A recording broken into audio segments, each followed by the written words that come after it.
दिलवा पे हाथ रख के मनवा से पूछा हमके चाहेला कि ना। तो अपने बनावल घरे अपने ही हाथावा से ढाहेला कि ना।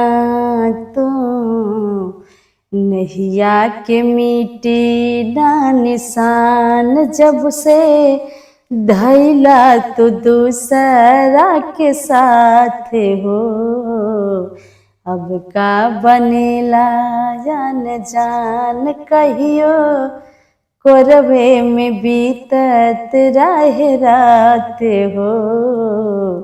अब का बनेला जान जान दूसरा के प्यार पाके भूल गईला जानू कैला बड़ा घात हो।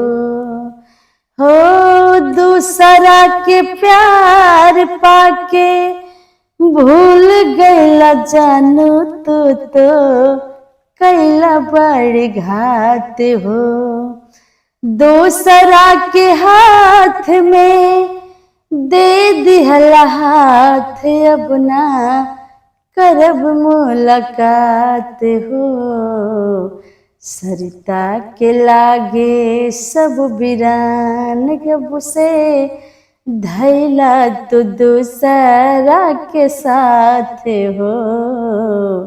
अब का बनेला जान जान कहियो कोरवे में बीतत रहे रात हो। अब का बनेला जान जान कहियो।